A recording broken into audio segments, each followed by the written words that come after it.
Hello दोस्तों, स्वागत है आपका। कल हमने लूप इन लूप सीखा था। तो ये जो होता है लूप इन लूप, इसकी हेल्प से आज हम एक पैटर्न ड्रॉ करना सीखेंगे। तो चलिए अब सीख लेते हैं इसको। तो अपना विजुअल बेसिक का विंडो ओपन करता हूँ मैं, ऑल्ट प्लस F11 प्रेस करके। ऑल्ट प्लस F11 प्रेस किया, विजुअल बेसिक की विंडो आ गई। एक नया मॉड्यूल इंसर्ट कर लेते हैं। ठीक है। तो इसमें सबसे पहले हम लोगों को जैसे लूप बनाना है, तो मैं बताऊं कैसे लूप बना सकते हैं हम लोग पैटर्न ड्रॉ करके।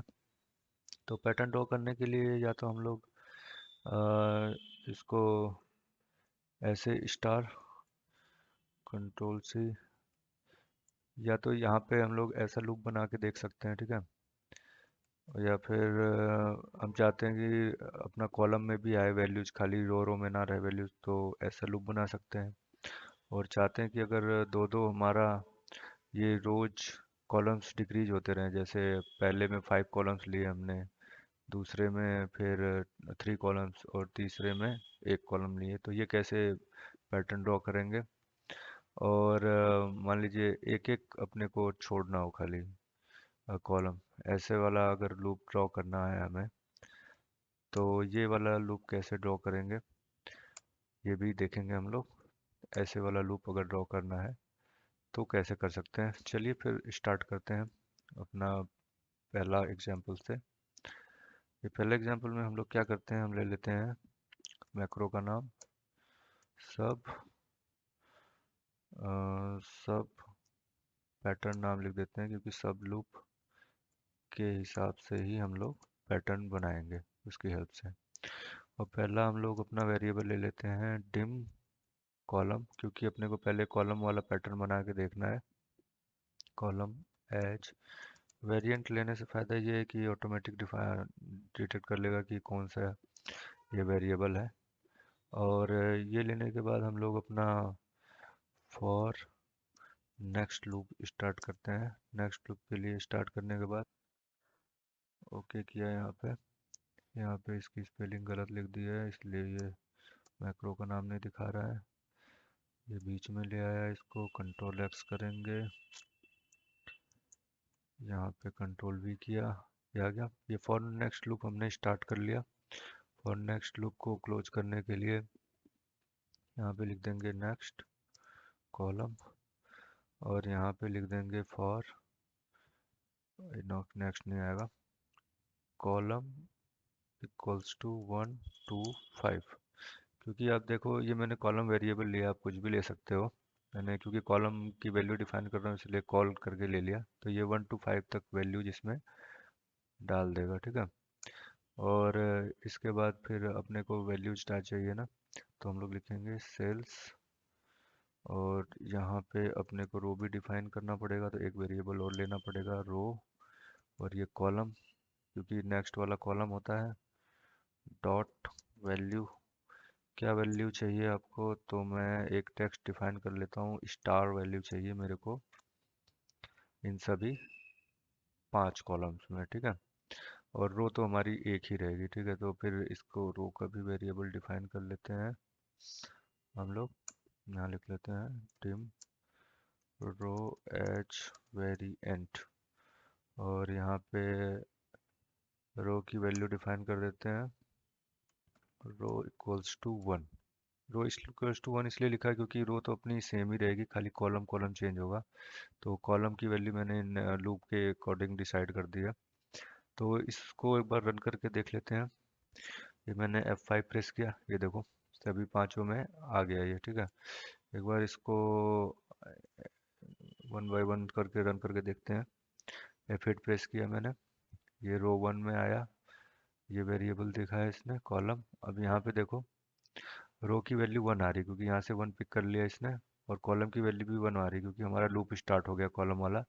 तो ये जो स्टार है, पहले रो और पहले कॉलम, मतलब रो हमारी 1 है और कॉलम ए है, तो A1 कॉलम में देखना ये वैल्यू आ जाएगी। अभी कॉलम 1 ही आ रहा है अपना, नीचे देख सकते हो आप। तो F8 किया मैंने, ये देखो ए सेल में, A1 सेल में आ गया। अब क्या है कि रो तो हमारी 1 ही रहेगी, ठीक है ना, क्योंकि ये 1 ही डिफाइन कर रखी है हमने। लेकिन कॉलम ये चेंज हो जाएगा, कॉलम हमारा बी हो जाएगा, तो B1 में स्टार आ जाएगा एक। ये हमने F8 किया, ये देखो कॉलम 2 हो गया।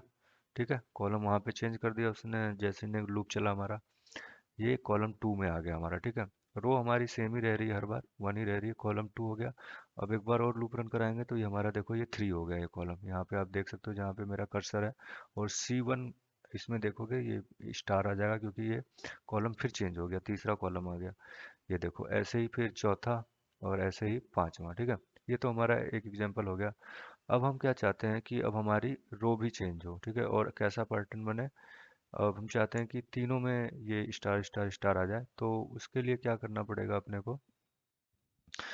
को यहाँ पे रो के लिए भी वैल्यू डिफाइन करनी पड़ेगी या लूप लगाना पड़ेगा फॉर, क्योंकि हमें 3 रो तक वैल्यू चेंज चाहिए। तो देखो कैसे करना पड़ेगा, फॉर रो वेरिएबल को डिफाइन कर दो इक्वल्स टू 1 2 3, क्योंकि 3 रो चेंज करानी है। ठीक है, और यहाँ पे लूप को क्लोज कर दो, इसको नीचे ही लिखना पड़ेगा क्योंकि आपका ये सर इसके अंदर वाला लूप नहीं है, इसके ये बाहर वाला लूप है, तो इसको बाहर ही लिखना पड़ता है। तो नेक्स्ट रो, ठीक है ना, ये हमने डिफाइन कर दिया और अपना लूप क्लोज कर दिया।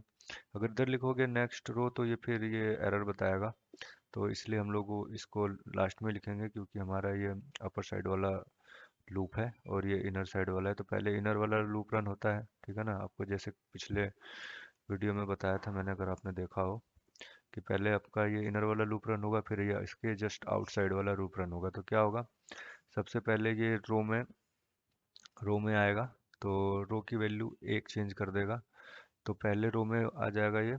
और फिर ये इसके बाद ये कॉलम सारे चेंज करेगा, रो आपका 1 ही रहेगा, ये कॉलम चेंज होता रहेगा। अब जब कॉलम 5 हो जाएंगे यहाँ पे मतलब ई तक आ जाएगा, फिल हो जाएगा, फिर ये रो चेंज होगा क्योंकि अपना फिर ये आउटर उसमें जाएगा, लूप में जाएगा। फिर ये 2 होगा, ये मतलब फिर ये 2 हो जाएगा यहाँ पे रो हमारा। रो 2 होने के बाद फिर ये सब लूप चलेगा आपका 1 to 5 तक, फिर ये 1 to 5 तक फिल करेगा। फिर इसके बाद ये फिर ये आउटर लूप में आएगा, फिर ये 3 हो जाएगा ये रो हमारा, और ये 5 फिल करेगा। तो इसको एक बार चला के देख लेते हैं हम लोग। ठीक है, तो मैं कर्सर यहाँ लिख लेता हूँ, अभी हमारा एग्जिट है, F8 प्रेस किया मैंने, ये हमारा लूप स्टार्ट हो गया। अभी देखो एम्प्टी आ रहा है कॉलम, तो सबसे पहले तो रो में आएगा, अभी रो की वैल्यू देखो एम्प्टी है, अभी 1 हो गई। ये आप लोकल विंडो से भी देख सकते हो, मैं अभी कर्सर रख के दिखा रहा हूँ आपको। ये 1 हो गई रो की वैल्यू, अब आ जाएगा ये कॉलम में। ठीक है, अब कॉलम की वैल्यू अभी इम्प्टी है, देखो कॉलम की वैल्यू 1 हो जाएगी। और यहाँ से अब अपना खाली कॉलम कॉलम चेंज होगा क्योंकि ये अपना सब लूप रन होगा सबसे पहले। ठीक है, तो ये हमने फिट किया, देखो कॉलम की वैल्यू 1 हो गई और रो अपना 1 ही है, तो वहाँ पे स्टार प्रिंट हो गया। फिर ऐसे ही इस पे आएगा, कॉलम 2 हो गया, रो अपना सिंगल ही है क्योंकि जब तक ये सब लूप 5 तक रन नहीं हो जाएगा तब तक ये रो वाले में आएगा ही नहीं, आउटर लूप में आएगा ही नहीं। ठीक है, फिर एफेक्ट किया, ये 3 4, अब देखो जैसे ही 5 होगा ये 6 आएगा वैल्यू, इसको एग्जिट कर गया। अब ये नेक्स्ट रो में जाएगा, जैसे एक वैल्यू है, अब इसको ये 2 पिक करेगा, मतलब रो चेंज हो जाएगी अब हमारी, जो वेरिएबल दिया था हमने। ये रो देखो आप 2 पे आ जाएगा, ये देखो ये 2 हो गई इसकी वैल्यू। ठीक है, अब फिर ये दोबारा से ये सब लूप रन स्टार्ट हो करेगा, ये 5 बार रन होगा अपना सब लूप, ये 5 वैल्यू आ गई, फिर ये रो 3 पे आएगा क्योंकि 5 बार रन हो गया। अब देखो रो की वैल्यू चेंज हो जाएगी, यहाँ 3 हो गया और फिर ये 5 टाइम्स रन हो गया। ये तो हमारा एक और एग्जाम्पल हो गया। अब क्या करते हैं हम लोग, इसको पहले एंड कर लेते हैं, ये एंड हो गया हमारा लूप। अब अपने को क्या चाहिए कि ये रो तो हमारी 3 ही रहे, लेकिन कॉलम हमारा 2 2 डिक्रीज होता रहे। ठीक है ना, फॉर एग्जांपल पहली बार कॉलम हमारा रहे 5, दूसरी बार रन हो तो पैटर्न हमारा 3 ही कॉलम हो। ठीक है, तो इसको मैं क्या करता हूँ, उसमें डाल देता हूँ एक, इसके लिए एक बॉर्डर डाल देते हैं और इसको स्टार को कर देंगे डिलीट, जिससे हमें पता हो कि अपने को कौन सा चाहिए था पैटर्न। तो ये पैटर्न ड्रॉ करके एक बार देखते हैं। तो ये पैटर्न ड्रॉ करने के लिए क्या करना पड़ेगा अपने को, ये जो हमारी कॉलम की वैल्यू है इसमें भी एक वेरिएबल डिफाइन करना पड़ेगा क्योंकि वो बार बार नहीं तो वैसे ही रन करेगा जैसे हमने लास्ट लूप रन किया था।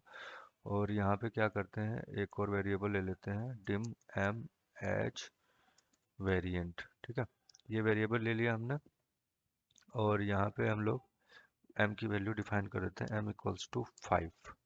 ठीक है, एक काम ये कर दिया हमने। और यहाँ पे कॉलम के जस्ट नीचे, क्योंकि अपने को कॉलम दो दो डिक्रीज करना है, तो यहाँ पे लिखना पड़ेगा m इक्वल्स टू m-2, क्योंकि दो दो कॉलम डिक्रीज करने हैं ना अपने को। ठीक है, तो अब क्या होगा देखो, पहली बार जब लूप रन करेगा तो ये रो तो 1 ही रहेगा, और ये कॉलम कितना रहेगा, कॉलम 1 to 5 रन करेगा। ठीक है, यहाँ तक पूरा रन करेगा।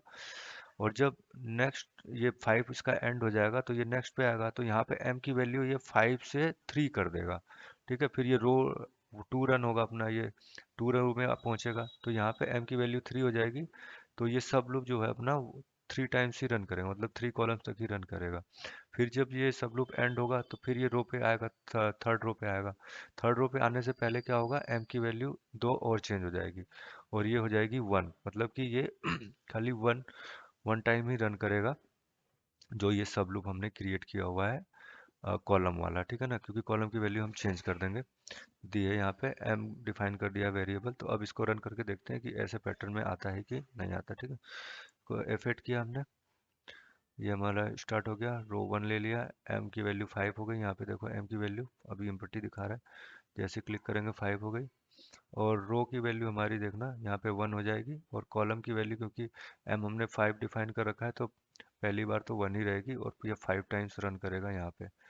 तो इसको इफेक्ट करते हैं, अभी इम्पर्टी आ रहा है, देखो कॉलम की वैल्यू भी 1 हो गई, रो की भी वैल्यू 1 हो गई। अब यहाँ पे कॉलम की वैल्यू 5 टाइम्स चेंज होगी, क्योंकि हमने m 5 टाइम डिफाइन कर रखा है। देखो 5 टाइम्स स्टार बन गए हमारे। ठीक है, अब क्या होगा, ये m आपका नीचे आ गया, अभी 5 है, जैसे ये नेक्स्ट अपना स्टेप होगा तो यहाँ ये 3 हो जाएगा। ये वैल्यू देखो, m की वैल्यू 3 हो गई। अब ये नेक्स्ट रो में आएगा, अब रो की वैल्यू देखो 2 हो जाएगी, ये सेकंड रो में आ गया। ठीक है, यहाँ पे रो की वैल्यू देखो आप 2 हो गई ऑटोमेटिक, क्योंकि ये 1 to 3 वाला रूप चालू हो गया। और ये कॉलम की वैल्यू यहीं पे 3 हो गई थी, तो ये 3 में जाएगा। अभी 6 दिखाई दे रहा है, अभी देखना ये कॉलम की वैल्यू 3 आ जाएगी। F8 किया हमने, कॉलम की वैल्यू 1 हो गई है। सर ये 1 ही रहेगी, क्योंकि अभी जो ये है कि 3 टाइम्स चेंज होगा, एक बार 1 आएगा फिर 2 आएगा, क्योंकि ये सब लूप में काउंट करेगा। ठीक है, F8 किया, ये फिर कॉलम आया अपना, फिर ये 2 हुआ, अभी दूसरे में B2 में डालेगा यहाँ पे। अब देखना ये 3 होगा, जैसे ये कॉलम अपना C3 सेल में आएगा। और रो हमारी हमने 1 ही डिफाइन कर रखी है यहाँ पे, ये दूसरी रो में आ रखा है, इसलिए ये रो 2 आ रहा है। अभी अब ये रो चेंज होगी, लेकिन m की वैल्यू भी चेंज हो जाएगी, क्योंकि फिर ये नेक्स्ट लूप में आएगा अपना, जो इसका आउटर लूप है। M3 दिखाई दे रहा, अब M1 हो गया। ठीक है ना, तो अब ये खाली ये कॉलम अपना ये चेंज होके 1 हो गया है, कॉलम 4 यहाँ पे अभी दिखाई दे रहा है। अब ये कॉलम चेंज होके अपना हो जाएगा 1 हो जाएगा, देखना F8 किया, ये कॉलम 1 हो गया हमारा। ठीक है, और ये रो हमारा अभी 3 आ रहा है, क्योंकि ये यहाँ से पिक कर रहा है, ये रो 3 रन हो रहा है, और ये कॉलम 1 to 1 ही रन होगा। तो इसको इफेक्ट करते हैं, और ये रो 3 में है, और ये कॉलम 1 पे रन हो गया हमारा। ठीक है, तो इसको एक बार और रन करेंगे, ये लूप हमारा एंड हो जाएगा। अब क्या है कि एक और पैटर्न ड्रॉ करके देखते हैं। ये पैटर्न कैसा ड्रॉ करते हैं हम लोग, यहाँ पे एक एक अपना वो कम हो, क्या बोलते हैं, कॉलम एक एक कम हो। ठीक है, तो इसके लिए क्या करना पड़ेगा, ऐसा अपने को पैटर्न चाहिए। तो ऐसा पैटर्न लाने के लिए क्या करना पड़ेगा, ये मैं डिलीट कर देता हूँ। कुछ नहीं करना है, सिंपली अगर आप ट्राई करना चाहते हो तो आप भी ट्राई कर सकते हो। जैसे यहाँ पे हमने दो दो कॉलम कम करवाए हैं, वैसे यहाँ पे m-1 कर देना है बस। और ये देखो, ये 1 1 कॉलम कम होता जाएगा, और रो आपकी 5 हो गई है, तो यहाँ पे आपको रो 5 करनी पड़ेगी, क्योंकि ये 5 टाइम्स रन करेगा। ठीक है, तो इसको मैं करके देखता हूँ, मैं जल्दी से रन कर देता हूँ इसको, F5 दबा के। तो ये देखो, ये इस पैटर्न में रन हो गया। तो आज के लिए दोस्तों अगला ही मिलते हैं नेक्स्ट वीडियो में, और प्लीज़ मेरे चैनल को आप सब्सक्राइब कर दें, और वीडियोस को लाइक्स कर दिया करें, जिससे हमारा मोटिवेशन बना रहे। Thank you.